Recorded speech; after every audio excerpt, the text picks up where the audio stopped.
সবার সম্মানিত সভাপতি ও উপস্থিতি, বিদায় অনুষ্ঠান সূচি অনুযায়ী শুরুতে পবিত্র কোরআন থেকে তেলাওয়াত।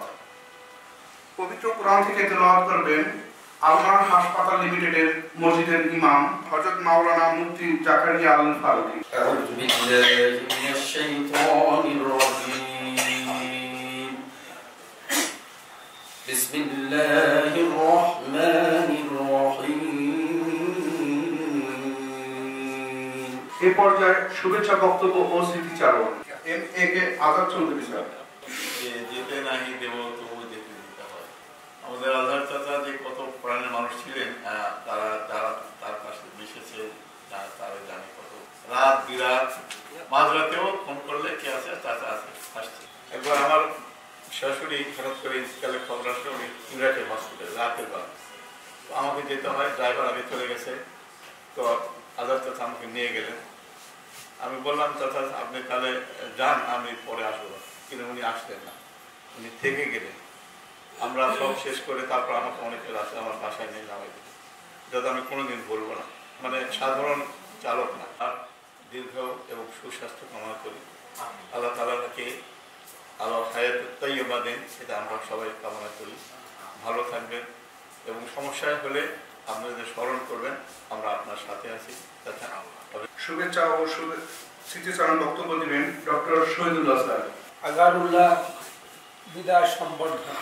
আজহারুল্লাহ যেভাবে যতটুকু আলমানারকে ওন করতে পেরেছিল, মানে নিজের করতে পেরেছিল, আমার জানা মতো অনেক আমাদের উঁচু লেভেলের মানে কর্মকর্তাও সেভাবে আলমানারকে ওন করতে পারে নাই।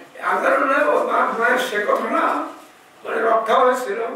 আজহারুল্লাহ লাশটা আমার গ্রামের বাড়ি বড়ুরা সিঙ্গুর গ্রামে পৌঁছে দিয়ে এসেছিল।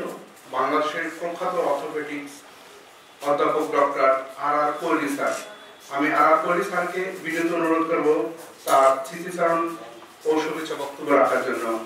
উপস্থিত আলমানারের কর্মকর্তা ও কর্মচারী বৃন্দ, আজহারুল্লাহ আমাদের মনে হয় যে কর্মকর্তা বা কর্মচারী সবার সাথে যে বিহেভিয়ার, তার একজন প্রতিষ্ঠানের ড্রাইভার হিসাবে সেটা মানে অনুকরণীয়।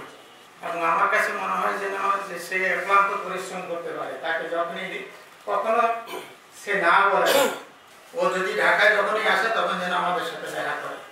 এই বলে আমার বক্তব্য শেষ করছি, সবাইকে ধন্যবাদ। এই পর্যায়ে আমি অনুরোধ করব বাংলাদেশের প্রখ্যাত ইউরোলজিস্ট ডক্টর অধ্যাপক জাহিদ হোসেন ভুইয়া স্যারকে।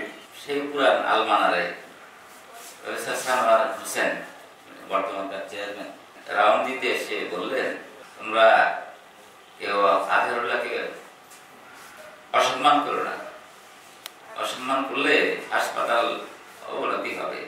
অর্থাৎ এই ছিল আজহারুল্লাহর প্রতি সিনিয়র এবং সর্বজন শ্রদ্ধেয় যারা কনসালটেন্ট তাদের মনোভাব। আজহারুল্লাহ ছিল মার্কেটিং, এই প্রতিষ্ঠানের প্রতি মায়া মমতা। সিনিয়র হাসপাতালে যারা শেয়ার হোল্ডার, আমরা যারা আছি, আমাদেরও ততটুকু আছে কিনা অথবা ছিল কিনা, যতটুকু আজহারুল্লাহ ছিল। আমি আসলে আর কিছু বিষয় বলতে পারছি না, আমি তার জন্য দোয়া করি। আমাদের আলমানার হাসপাতালের দীর্ঘ ৩৯ বছর ইতিহাসে এটাই সর্বপ্রথম একটা ঘটনা যে আমরা কোন স্টাফকে অনুষ্ঠান করে আনুষ্ঠানিকভাবে বিদায় সম্বর্ধনা জানাচ্ছি, এবং সেটি জানাচ্ছে আমাদের অত্যন্ত স্নেহভাজন প্রিয় এবং শ্রদ্ধেয় জনাব ড্রাইভার আজহারুল্লাহকে। সহকর্মীদের পক্ষ থেকে স্মৃতিচারণ করার জন্য হাসপাতালের বিলিং বিভাগের অ্যাসিস্ট্যান্ট ম্যানেজার মোহাম্মদ কামাল উদ্দিন সাহেবকে বিনীত অনুরোধ করব। এরকম সুন্দর একটা অনুষ্ঠান কেউ পায়নি, তার জন্য সৌভাগ্য। তার জন্য আমরা দোয়া করছি, ওনার দীর্ঘায়ু কামনা করি, বাকি জীবনটুকু যেন উনি নেখায়াত পান, মানুষের মৃত্যু হয়, পরকালে যেন এই পরিশ্রমটা আল্লাহ কবুল করে নেন। আমাদের প্রিয় ড্রাইভার জনাব মোহাম্মদ আজহারুল্লাহ চাচা বার্ধক্যজনিত কারণে অবসর গ্রহণে যাচ্ছেন। তার সম্মানে বিদায় সংবর্ধনা ও সম্মাননা অনুষ্ঠানে নামপত্র পাঠ করবেন মৌসুমী জোয়ারদার। আলমানার হাসপাতাল লিমিটেডের জনাব মোহাম্মদ আজহারুল্লাহের অবসরকালীন বিদায়ী মানপত্র। আপনার বিদায়ের করুণ সুরে আমাদের অন্তর আজ বেদনায় ভারাক্রান্ত।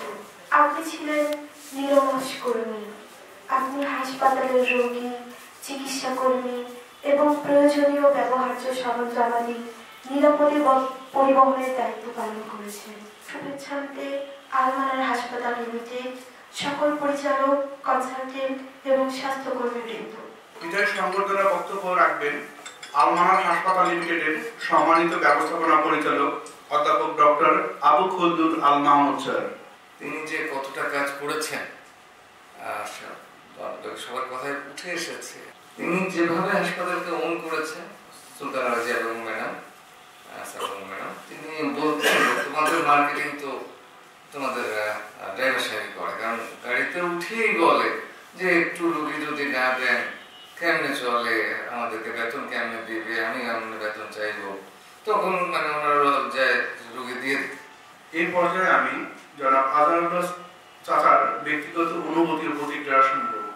প্রিয় আমার ভাই বোনেরা, বাবা মারা, আপনাদের কাছে আমার এই অনুরোধ, আমি যদি কোনো ভুল ত্রুটি করেছি আমাকে আল্লাহর কাছে মাফ করে দেবেন।